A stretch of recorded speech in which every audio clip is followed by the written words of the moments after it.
On today's episode, we have Jose Ward, Strategic Account Manager for Federal System Integrators at Okta. We're going to learn his strategy on how he manages these complex federal sales cycles that can really take a year plus, and how he's leveraging and seeking out relationships using specific tools like LinkedIn Sales Navigator and a new one that I haven't heard about, which is SendOutCards. So there's a lot of high-level selling in this episode, so get ready and get excited. And like we say, your success is our success, so let's get started. From the heart of Silicon Valley in beautiful San Francisco, California, welcome to Sales Live Podcast. And we are back on another episode of the Sales Live. Today we have Jose Ward. Jose, welcome to the show. Thanks, Marcos. Glad to be here. Thanks for having me. Of course. Yeah, we're super excited to have you because we actually are all here from Okta. So it's kind of like an Okta party. We got Jair Williams also that's new to the show. And today what we're really going to focus on, and I think something that we aligned on when we met previously, Jose, was kind of how you take a long-term view of sales, right? And how you have thick skin throughout your career, right? And so we'll definitely want to break down and what that means. I know you leverage relationships and you challenge your champions, things like that. So we'll want to get into the meat and potatoes of that. But before we start, we want to start with some rapid fire intro questions. And so I'll just fire them away, and if you can answer them, that'll be great. So, first few, what company, what's your role and size of team right now? So I'm at Okta, been here just under 2 years. I'm on the federal team. I cover the largest 6 federal systems integrators as sell to, selling and integrating Okta into their service offerings, and then helping to build relationships at multiple levels between the organizations so that their capture teams can work with my counterparts that are responsible for specific DoD and civilian agencies. Oh, that's awesome. So when you say the 6 largest, so I'm assuming that's like your whole territory. You're just super focused on those 6. Is that correct? Yep. Okay. Works on the biggest federal systems integrators. That's awesome. And so, what would you say are some of like the main personas you're prospecting or reaching out to? Is this primarily like CTOs, CIOs, or, maybe you can give the audience an idea there? Main personas we work with are the CISOs. We work a little bit with the CIOs, but also with the directors of InfoSec security, infrastructure, VPs, a lot of different stakeholders in those organizations. Yeah, so that's typically what they call the engineering persona, right? And so, it's really interesting. Like, just obviously, I work at Okta too, and prospecting or reaching out to a engineering persona is a little bit more tricky, I would say, just because it's very what the technology can do for them. And just real quick, last rapid fire intro question, if you can share to the audience, kind of like, what's the best quarter you've ever had as an account rep in your career? Best quarter. Yeah. Well, I guess the recent one I'd just say is my third quarter at Okta closed about approximately a $5 million deal with DTC. It's about a little over $1.5 million ARR. Wow. Okay. So that's Awesome. that's pretty awesome. I mean, Jair, I don't even think we can touch that. That's pretty good. Yeah, not yet. That is super, super impressive there, Jose. Yeah, it's interesting actually, Jose. I think you have the highest, at least from the interviewees that we've had on the show, the highest deal that you've closed. So like, that's awesome, and can't wait to break down kind of what it took to land something like that. Obviously, you mentioned you're in the federal, so one of the first questions that I had, and this kind of can break down into some of the tactical strategies, right, that we like to kind of glean from you is, what are some tangible tactics that you've learned throughout your career, especially in the federal space, to close these larger, 7-8 figure deals? Well, you have to have, rapport and a lot of relationships across an organization, and you really have to have a good understanding of how that organization operates. Um, and, having those relationships really is kind of the starting point for identifying who's the best champion, right? Someone that has executive level relationships, but also someone that really wants to align with solving a problem, right? They're the kinds of folks that the executive buyers give a lot of credence to, their beliefs, their preferences, their feedback. And so having an executive, a champion that's in the executive ranks is extremely important. Yeah, and so maybe you can, dive deeper because everyone talks about like these champions, and so, something that I think you mentioned early on was like how you're leveraging, relationships to build the champion. And so, how does that typically work? Like, I know you're very strategic about finding these champions, right? Like going out to different restaurants and trying to, just network. So, obviously sales is the art, but somewhat is a science as well. So maybe you can share some insight into how you're finding these champions. Well, I track everything I can around these organizations. So I use Google Reader to constantly update me with every news article with regard to those organizations. I use LinkedIn Navigator to track those, to follow those high value targets and see what they're posting about. And I reach out to them via lots of different tools, not just phone or email, but also LinkedIn messages. But I think the biggest way to find them is like if you look at an individual's LinkedIn profile, one of the things that I always look for is like, where did they go to school? If they went to Kentucky, I guarantee you they're a basketball fan. If they went to Notre Dame, they're a football fan. Or, maybe they're a big Ravens fan because they grew up in Baltimore. And so finding what these folks are into, right? And aligning yourself with whatever that is and creating these amazing experiences for them, to experience that, whether it's a sporting event or it's a golf club or it's a speaker they follow. I mean, it varies from person to person, what they're really into. And I think the art of it is to figure out what they're into, right? If they are a tennis fan, I guarantee you, and I could have got them to join me at the US Open, they're going to make that a priority, right? But if they're not a tennis fan and you invite them to the US Open, they're probably going to pass on it. So it just takes some work to really kind of figure out what people are into. Right. And Jose, I'm just curious because we're talking about different channels that you may use to speak with different prospects and kind of turn them into champions. But I know that different prospects may like to be contacted in like different ways. But for you yourself, are there any specific channels that really work well for you when you're looking to reach out to champions for you? Yeah, I think the biggest one for me is LinkedIn Navigator, really just figuring out who else is connected to these individuals, someone that I might either worked with in the past or an executive at Okta, or even a peer that has a relationship with them. And then having that peer make that introduction. One way to make that introduction might be if you took like a compelling LinkedIn post that I wrote, I may ask that peer, hey, would you forward this to, so and so with this commentary, right? Or with this input, and see if they'd be willing to join me for lunch or spend some time with me so I can, learn a little bit more about what the big challenges are in those organizations, why it's a problem, why they think it's a problem, what they've done to try to solve that problem in the past, who gets measured by that, what the key performance indicator, what executive is responsible for it. Sometimes that'll lead you to who the executive buyer is.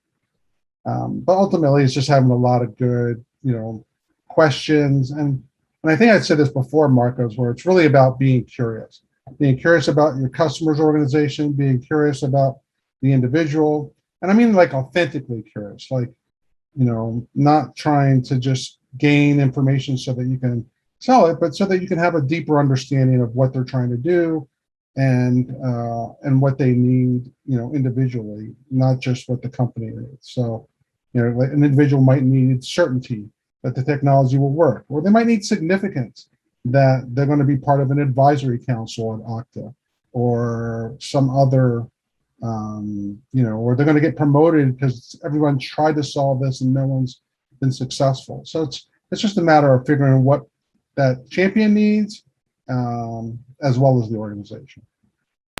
So one thing I picked up on there is obviously you're absolutely right, being curious. I think a huge part of your game, and I wouldn't say game, but your sales strategy is obviously leveraging relationships. And so a lot of times you probably meet so many people, right, Jose? And I'm just curious, like, how do you prioritize and continue to nurture certain relationships versus others? Or is it more so like, hey, I worked with this person, they were really good at XYZ company. Do you do check-ins, like monthly check-ins, even if you moved companies? Or how are you, like, what is your strategy to continue to nurture those relationships? So one of the best tools I ever found was a website called SendOutCards.com. And so I've managed a list of folks on SendOutCards for, I don't know, decades now. But I'll send out cards on, if I know somebody's wedding anniversary or their birthday. I don't just send them a happy birthday on LinkedIn. I may send them a birthday card from Send Out Card. I use the script font so it looks like I hand wrote the card, and you can customize the card. Nice. It takes a few minutes, but those little types of things go a long way. And then I also found some things called like smiles. I don't know if you can see these, Is that but like these a are just post-it little note or pop-up something? cards. No, but they're simple pop-up cards that are thank yous. Oh, And so oh, when cool. I see somebody that. makes a connection for you, or does me a favor, I'll send them a thank you card or a thank you pop-up with some, inspiring message of the day, and just let them know I'm authentically thankful for their help or their support or their connection. That's pretty awesome just to see, and thanks for sharing that, because I know a lot of people wouldn't share that. And so do you send these all digitally, or do you try to Yeah, do they're all like, digitally. oh, okay. I was wondering if you did any like mailers or anything like that. So No, all digitally. I mean, we're in the digital world, so that makes sense, right? So that's awesome, and how you're leveraging those relationships there. So a question that I had, just being super curious, right? Because you mentioned that you're asking people for lunch for time, or if they can pass a recommendation to XYZ persona, right? So when you're having these lunches, right, a lot of times like a deal won't come to fruition right then and there, right? Sometimes it could, probably not. So it seems like you're just doing a lot of like research, right? So could you walk me through like what the typical deal cycle looks like in the federal space? Like, how long is this? How many, stakeholders are typically involved? Just really curious on that end. So federal systems integrators are probably our largest and most complex organizations to sell to in the world. They have super technical staffs. They're usually senior folks that have, you know, decades of experience. And they tend to do a lot of homework before they engage with vendors nowadays, more so than they used to. So they've got some ideas of what the problem is and how they want to approach it. But the one thing that they need, like one of their human needs, is certainty, right? Or significance, or just a loving, connection, or whatever that human need is. And so how do you give someone certainty? Well, you share stories. You share stories about other companies that either they look up to, that are famous brands. Maybe it's FedEx, maybe it's Major League Baseball, if they're a baseball fan. Maybe it's DXC because they worked there in the past. And so you share stories around people have had success with your technology in the past. Nice.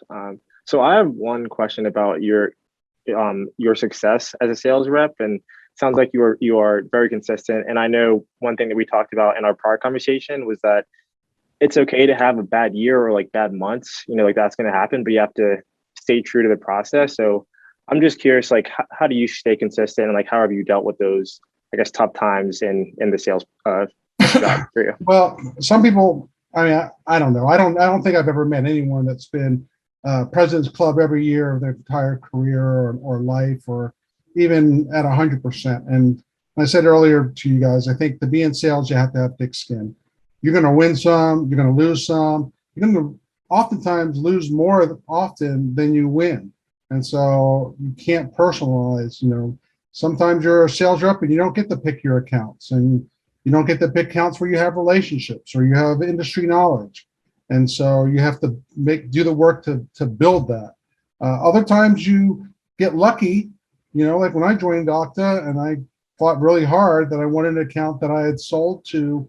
I, not only one $5 million deal, but I had sold multiple multi-million dollar deals to DXC or CSC as it was before they merged with HPES. And, when I was at VMware. And so, and the reason I say that is that, once you've done a deal like that and you've worked with the SVPs in the supply chain, it's really easy to get through the roadblocks. And you also understand kind of like their paper process, right?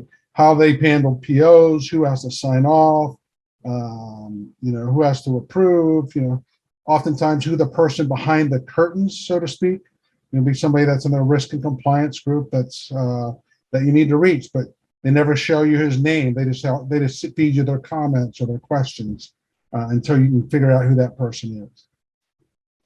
Right. Yeah. So it sounds like you really have to nurture those like connections that you are building within those accounts. And I'm curious too, because obviously obviously you have to have thick skin in sales and you have to work through the tough years and all that. But I know this is a pretty big topic nowadays because most people are working remote, but how do you avoid burnout? Or have you ever gone through periods where you've had to really be conscious and step back and say, hey, like maybe I should take a week off or, take some time off because of this burnout there? Yeah, I mean, you got to take care of yourself, from whether it's exercising or reading time.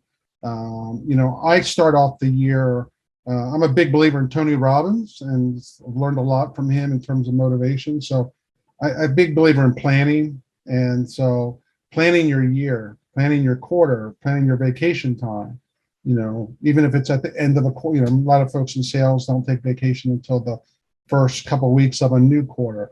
But whatever it is, make sure that you get that on the books and that you go do whatever it is that allows you to recharge, because you have to be able to recharge yourself, especially when you're having tougher quarters. And I think in COVID, it's probably the hardest time ever because you really have the old ways of selling and building relationships, interacting with these people is not really available to you. You can't just go to their offices and hang out and go where they tend to go for breakfast or where their executives tend to have lunch. You don't have their cell phones. Many of them are working away from corporate headquarters in other states. And so I think we're all still trying to figure out how to do this efficiently during COVID. But maintaining your state of mind, Jair, is simply just kind of like having a growth mindset. All right, what can I learn? What can I learn? What can I learn? What can I learn? And if you like learning, then you really shouldn't burn you out. Yeah, I agree. Right. I mean, I'm a triathlete by trade, I guess you can say. Did it professionally for a few years, and so one thing that I've always liked to do is just get out for a run or a bike, clear the mind, And Jose, I am curious though, right? So you mentioned how COVID's changed everything with, like, I guess, building relationships, taking people out, things like that. So is there anything that you found that's worked or anything that has not worked in a virtual selling world that you want to share?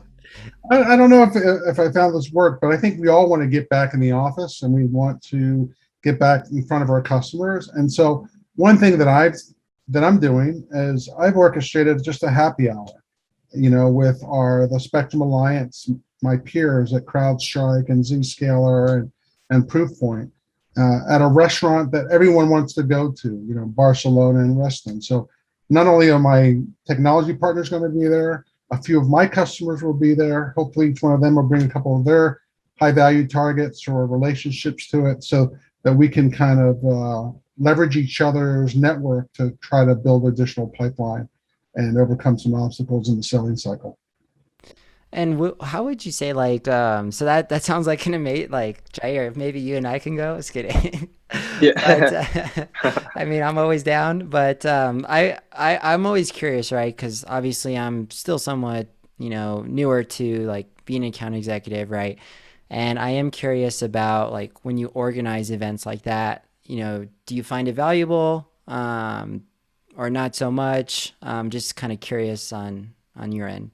I've always found these very valuable. And my key has always been find the restaurants that people really like to go. If you Okay. had a really special date, where would you want to take her? That's where the foodies will want to go, right? And so, they could care less about another dinner at the Capitol Grill or, Ruth Chris Steakhouse. But if it's, a cool new restaurant in Washington, D.C. or in Arlington, Virginia, that's hard to get into, and you host a happy hour or something there, people tend to show up for it. Yeah, absolutely. I mean, if there was something new and you invited me, I'd probably be there too. So, Yeah. and I guess it doesn't hurt to continue to build relationships, right? Because you never know like who's connected to who, right? Right. And especially with our partners, they change roles constantly. New reps come into an organization, old ones leave. And so, getting to know those folks face to face, they may have done a big deal with a customer, so you can learn from them. Or I've done a big deal like the DXC one where they can learn from me. And so it becomes really a give, a win-win kind of relationship by being transparent and sharing insights and people that in those accounts and champions. Yeah, that makes sense. And Jair, did you have a question? I wasn't sure. Yeah, I Okay. do have one. Hope it's not too much of a loaded question, but just curious, 'cause I'm sure that you've worked multiple deal cycles, but what's been like one of the longer ones that you've worked in your career? And I guess how did you stay relevant throughout the cycle and make sure that you were the partner of a choice for them? Well, I found that the sales cycle here is often about 12 months. And so typically it's 12 months. It might be 18, 24 months on the federal side. And so you really have to take a long-term view of not only the customer's organization and your careers, and you have to balance that with the demands of, that we're being asked to deliver on quarter over quarter. Um, I'm not sure if I answered your question, but No, I think that's Yeah. good. And I guess a follow-up to that, I would ask is because I I know people that work in the federal government, right? And I know everything just takes really long time. So I was wondering if you had any tactics on how you could possibly try to expedite a timeline faster. Obviously, I think it's all about timing, right? And I guess it's staying relevant, seeing the news, things like that. But, is there anything that you can do besides relationships to expedite a timeline? well, you got to know what the problem is, right? And you've got to know how it impacts that organization, and you got to have access to the executive buyer. So that ultimately, there's one person that controls the purse strings, and so if this is truly important to solving, then your timeline's kind of tied to his timelines, right? If they want to be able to deploy this by January 1st, they have to get started by October 1st, which means you got to close the deal by, you know, October 1st. And so always pushing making sure that you're pushing the end with the end in mind, which is, hey, you said this was really critical to your organization to deliver by X and Y and Z date. What has to happen for us to be able to do that? Well, what has to happen is paperwork, contracts, sign offs, um, funding, all of those things have to be there. And some of the things your champion or the executive buyer might know, and some of the things that you'll have to know as a salesperson. Yeah. Okay. I that's really good insight. And yeah, I mean, I guess as a seller, the long-term mindset is something that absolutely have to have. It's totally different than me. It's, deal cycles are, 4 to 6 months, right? So nothing like 12 to 18 months, Yeah.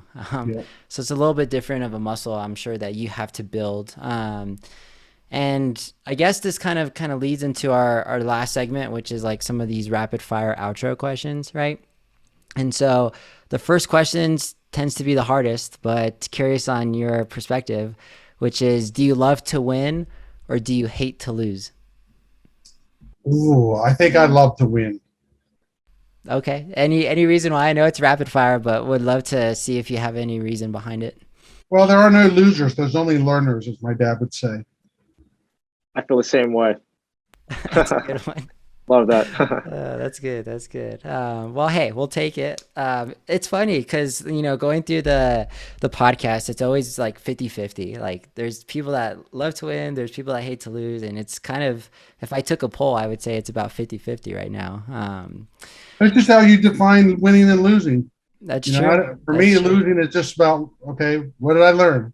Yeah, Didn't exactly. really, and like I said, you can't get, that's a great way to have a thick skin. It's just, what did I learn, right? It's just, no one's perfect, but you'll learn things all along the way. And the one thing that you'll have to learn as a salesperson is that the logo on your shirt, take a long-term view of your career, you know, you might work for Okta today, Microsoft tomorrow, Amazon the next day. All those customers and relationships you build here will help you 5 years from now, 10 years from now, and 20 years from now. And it's important to be the kind of, work with the people and deliver the value and show up consistency with them. And they'll be they'll move organizations and that'll be your champion somewhere else. Yeah, no, I agree. And so, one of the next questions I always like to ask is like, what are some books, and they don't even have to be sales books. They can be, nonfiction, fiction, biographies. Would you recommend, just in general? Oh, yeah. So, one book that I really loved, I got a lot of value from, is called High Impact Consulting. I don't remember who wrote it, but a lot of great open-ended questions that sometimes you'll see more in professional services sales than on a product sales side.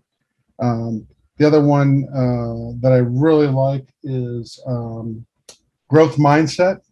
Um, I can't remember her name, but she really talks about minds, how important it is to have a growth mindset, and a lot of good stories, that they tell to help people kind of understand whether they have a growth mindset or not, a limiting mindset.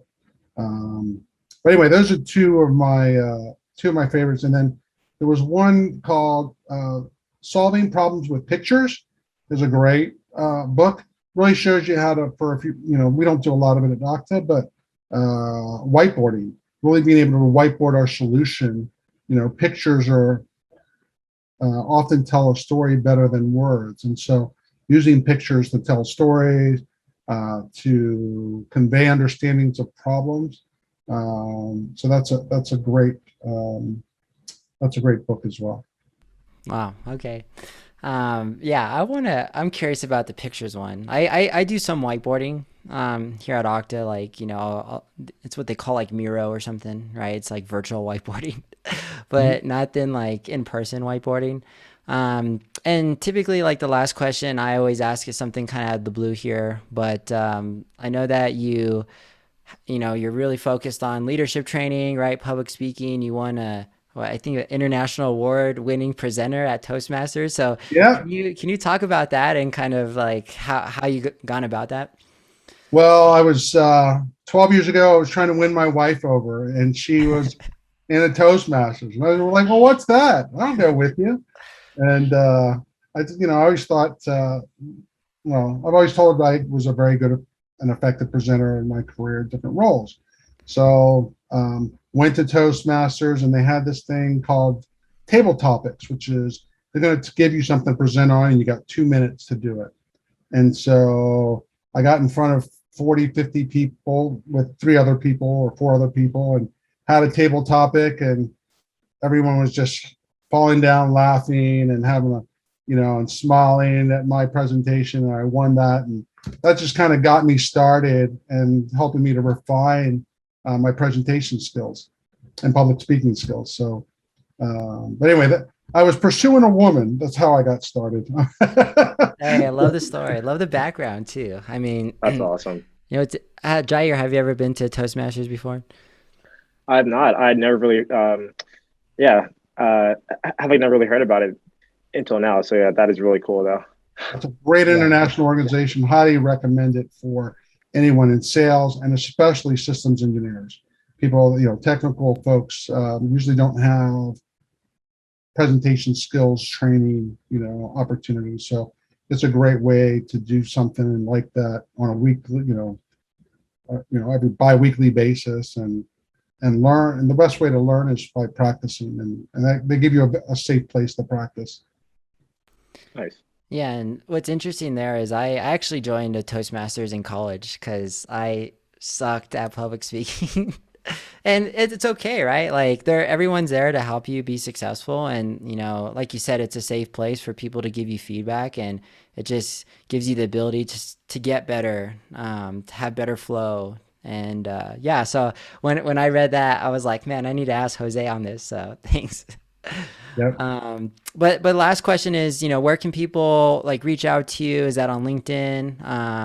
LinkedIn or Slack, you can reach out to me. I love working with younger people, and can do that in multiple languages. So just reach out in Slack or email or on LinkedIn. Happy to help. Awesome. Follow me on LinkedIn. Follow Jose on LinkedIn, reach out to him. Hopefully like something from the show really resonated with you, and send a personalized LinkedIn message, right? Not just like a random connection, because you're not going to know who it's from, right?